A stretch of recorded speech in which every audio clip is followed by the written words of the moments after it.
Selamat malam Bapak Ibu dan Saudara yang dikasihi oleh Tuhan. Kita berjumpa lagi dalam ibadah keluarga Bajem Surya Kasih Tembilahan, dan pada saat ini kita akan merenungkan firman Tuhan dari kitab 1 Tawarik pasal yang ke-9 ayat 24 sampai dengan 27. Mari kita persiapkan pembacaan kita dari kitab 1 Tawarik pasal 9 ayat 24 sampai dengan 27.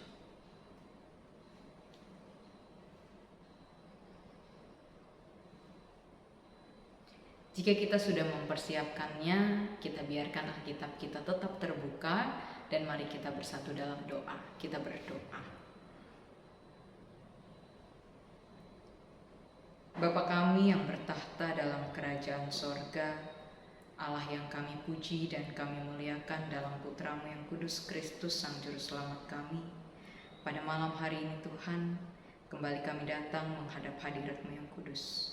Kami bersyukur untuk setiap penyertaan-Mu di sepanjang perjalanan kehidupan kami, sehingga kami masih Tuhan mampukan untuk tetap hidup di tengah-tengah dunia ini, menjalani setiap aktivitas bahkan tugas dan tanggung jawab yang Tuhan percayakan. Dan sekarang ya Tuhan, dalam syukur kami pun rindu untuk terus belajar mengenai firman Tuhan. Oleh karena itu Tuhan, di dalam kami membaca dan merenungkan firman-Mu, kami mohon kiranya Engkau berkenan untuk hadir di tengah-tengah kami. Engkau berkenan untuk membuka hati dan pikiran kami, bahkan menguasai kami dengan Roh Kudus-Mu, sehingga firman yang kami baca dan kami renungkan dapat menjadi suluh dan terang bagi kami menjalani hidup di tengah-tengah dunia ini. Berfirmanlah Engkau ya Allah, karena kami siap sedia mendengarkannya. Dalam Putra-Mu Yesus Kristus Sang Juru Selamat kami yang hidup, kami berdoa dan memohon. Amin. Jemaat, mari kita membaca kitab 1 Tawarik pasal 9 ayat 24 sampai dengan 27. Saya akan membacakannya untuk kita semua. Demikian. Kitab 1 Tawarik pasal 9 ayat 24 sampai dengan 27. Ke arah 4 mata angin ditempatkan penunggu pintu gerbang itu, yakni ke arah timur, barat, udara, dan selatan. Dan saudara-saudara mereka yang tinggal di desa-desa mereka pada waktu-waktu tertentu harus masuk selama 7 hari untuk bekerja bersama-sama mereka. Sedang keempat kepala penunggu pintu gerbang itu memegang jabatan tetap. Mereka adalah orang Lewi dan mengawasi bilik-bilik serta perbendaharaan rumah Allah. Mereka bermalam di sekitar rumah Allah itu sebab mereka bertanggung jawab atas penjagaan dan harus membuka pintu setiap pagi. Sebagian dari mereka mengurus perkakas ibadah. Mereka menghitung perkakas itu pada waktu dimasukkan dan dikeluarkan. Demikian pembacaan sabda Tuhan. Terpujilah Kristus, haleluya.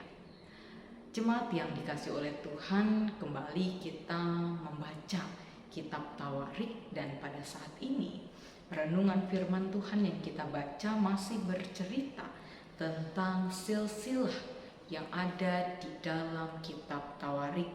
Jika kita membaca sebelumnya tentang silsilah Adam sampai dengan Abraham, lalu kemudian kita melihat silsilah orang-orang Lewi, dan pada saat ini kita melihat tentang keturunan Saul dan bagaimana seluruh penduduk di Yerusalem itu didaftarkan seturut dengan silsilah mereka yang ditulis dalam kitab Raja-Raja Israel. Dan itu dikatakan di pasalnya yang ke-9 ayatnya yang pertama.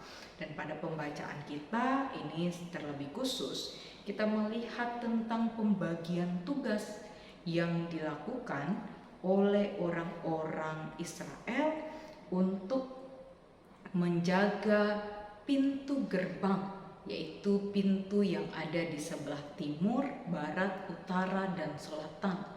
Dan menariknya dikatakan bahwa pintu yang dijaga itu pintu gerbang rumah Tuhan, yakni bait kemah itu. Dan yang menjaga pintu itu dikatakan di ayatnya yang ke-26 bahwa orang Lewi lah yang memegang jabatan tetap sebagai penjaga kemah Tuhan.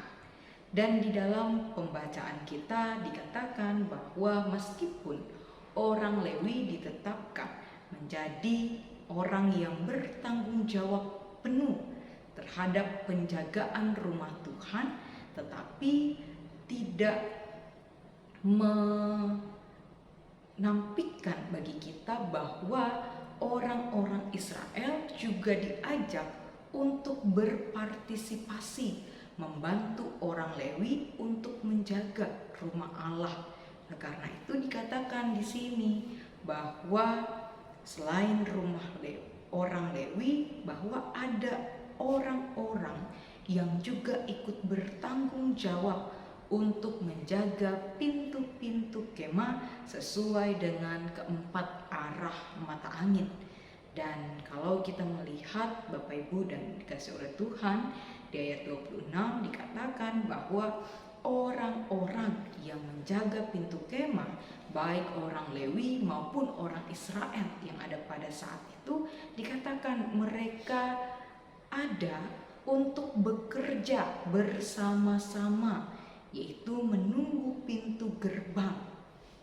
Jadi yang menjaga rumah Tuhan itu bukan hanya orang Lewi, tetapi juga orang-orang Israel yang pada saat itu memiliki status identitas sebagai umat Allah. Sehingga boleh dikatakan dalam tema perenungan kita pada malam hari ini adalah kesediaan berpartisipasi dalam pelayanan gereja. Sebagaimana yang kita tahu bahwa seringkali pelayanan di dalam rumah Tuhan itu seringkali kita berpikir bahwa itu hanya tanggung jawab pendeta, itu hanya tanggung jawab penatua, diaken, atau unit-unit misioner dan komisi-komisi yang lain. Kita lupa bahwa sebenarnya yang bertanggung jawab atas berkembangnya, terbangunnya sebuah gereja itu adalah seluruh orang yang ada di dalamnya. Oleh karena itu, seringkali kita mendengar ketika kita menjadi anggota gereja, maka kita menjadi bagian dari anggota tubuh Kristus. Dan tubuh itu tidak dapat berjalan sendiri-sendiri, tetapi harus berjalan bersama-sama. Dan setiap bagian daripada tubuh itu harus ikut berkontribusi dalam memelihara tubuh yang Tuhan percayakan itu. Oleh karena itu, apa yang menjadi refleksi bagi kita semua pada saat ini, menjadi refleksi bagi kita adalah melalui firman ini, kita mau diingatkan kembali bahwa sebagai anggota gereja, kita memiliki tugas dan tanggung jawab untuk ikut berkontribusi membangun rumah Tuhan ini. Kita bertanggung jawab untuk membangun persekutuan kita, yaitu Bajem Surya Kasih Tembilahan. Dan ketika kita memiliki kesadaran untuk berpartisipasi secara langsung dalam pelayanan, maka persekutuan tempat kita berada itu akan bertumbuh, berkembang, bahkan boleh menjadi berkat dimanapun persekutuan itu ditempatkan.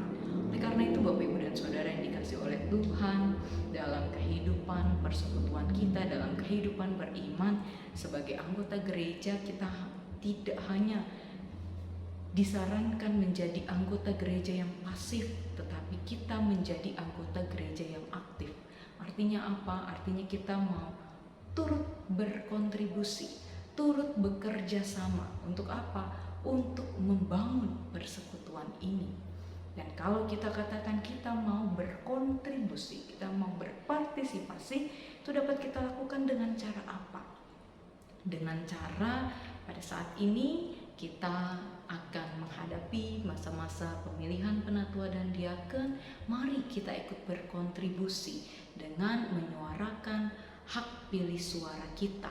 Kita memilih penatua dan diaken yang betul-betul dapat dipercayakan untuk menjadi orang-orang yang bekerja untuk kemuliaan nama Tuhan. Dan kemudian selain itu apalagi yang bisa kita perbuat? Yang bisa kita perbuat Bapak Ibu, ketika kita sebagai anggota gereja, kita juga mau memberikan diri, memberikan waktu, memberikan tenaga untuk pelayanan-pelayanan yang lainnya. Contohnya seperti apa? Seperti menjadi panitia hari-hari raya gerejawi. Kenapa saya katakan demikian? Karena berdasarkan informasi yang saya dapatkan, Bajang Surya Kasih Tembilahan ini luar biasa. Banyak sekali jemaatnya, banyak sekali anggotanya. Tetapi orang-orang yang mau memberi diri, memberi waktu untuk menjadi panitia, untuk ikut pelayanan dalam kantoria, pelayanan dan lain sebagainya, itu masih sulit untuk didapatkan. Karena itu melalui firman ini kita kembali mau diingatkan dan disadarkan untuk kita menjadi orang-orang yang aktif berpartisipasi di dalam membangun persekutuan.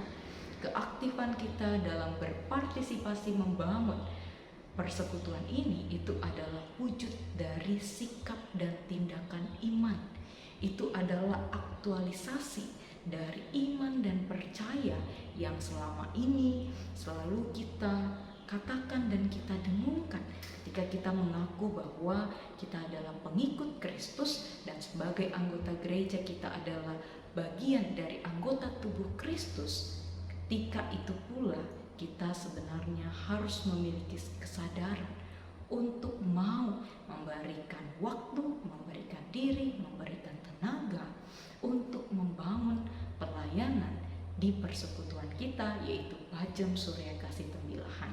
Supaya apa Bapak Ibu dan Saudara yang dikasih oleh Tuhan? Supaya nama Tuhan boleh semakin dipermuliakan dan persekutuan kita pun menjadi persekutuan yang hidup, yang harmonis, yang berjalan hanya untuk memuji dan memuliakan nama Tuhan.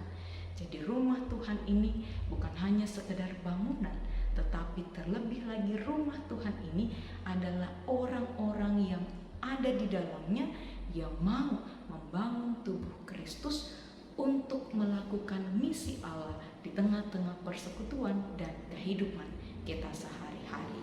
Kiranya Tuhan senantiasa memampukan dan menuntun kita untuk terus melakukan firman-Nya.